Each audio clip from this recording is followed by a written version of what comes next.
அதே போன்றுதான் உள்ளமும் இதயமும். எங்கள் இதயத்தை எப்படி செயல்பாடுகளை அடிக்கடி யோசிக்கின்ற தன்மை வரவில்லையோ, அதே போன்று யோசிக்கின்ற தன்மை இருக்கிறதோ, அதே போன்று உள்ளத்தையும் நாங்கள் அடிக்கடி பரிசோதித்து பார்க்காமல் வருகின்ற சிந்தனையெல்லாம் அது சரி என்கின்ற அமைப்பில் செயல்படுவோம் என்று சொன்னால், எங்களுக்கு எதிர்காலத்திலே எங்களை பற்றி எங்களது செயல்களை பிரித்தறியக்கூடிய ஒரு தன்மையை அல்லாஹ் தஆலா இந்த உள்ளத்திற்கு தான் கொடுத்திருக்கிறார். இந்த உள்ளம் சக்தியை இழக்கின்ற பொழுது, அதன் திறமையை இழக்கின்ற பொழுது, நாங்கள் கெட்டவர்களா நல்லவர்களா என்பதை கூட எங்களால் தீர்மானிக்க முடியாமல் போகும்.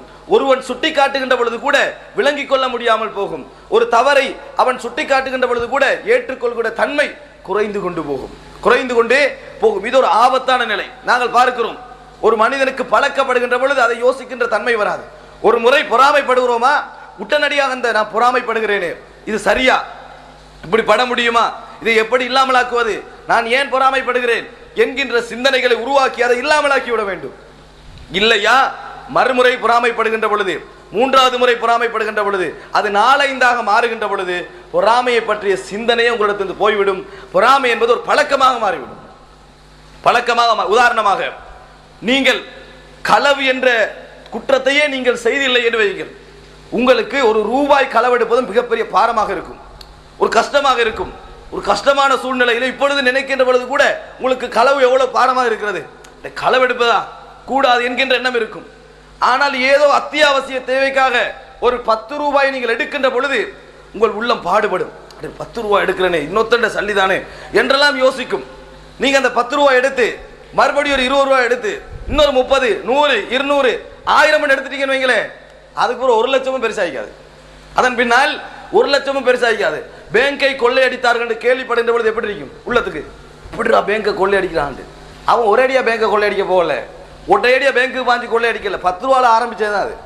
அது 10 ரூபால ஆரம்பிச்ச பழக்க தோஷம் தான் அந்த பேங்கை உடைக்கின்ற அளவுக்கு அவனது மனோநிலை என்ன செய்யுது, போய் மாற்றுது. கொலை செய்கிறானே என்று யோசிக்கிறோம், உண்மையில் அவனுக்கு அது பாரமாகத்தான் எங்களை போன்றுதான் இருந்திருக்கும். எங்களுக்கு பாரம், கொலை செய்கிறானே என்று செய்தி கேள்விப்படுகின்ற பொழுது எங்களுக்கு பாரமா இருக்குது.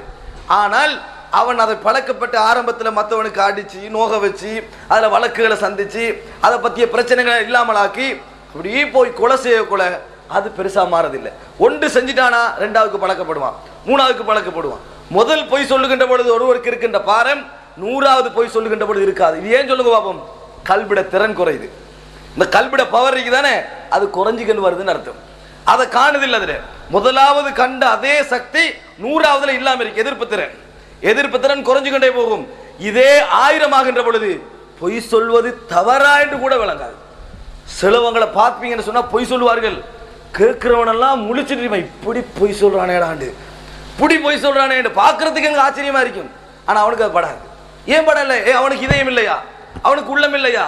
அவன் ஆரம்ப பொய்யில் தன்னை யோசிக்காத விடத்து தனது அடை நான் இப்படி எல்லாம் செய்கிறேன் என்று தனது கல்வை சரியான இடத்துக்கு கொண்டு வராமல் வைத்ததனால் 100வது 1000வது பொய்யில உணராம போறான். 2000 பொய் வந்தேன்னு வைங்களே, பொய் சொல்றது தவறாண்டு கூட அவனுக்கு விளங்காது.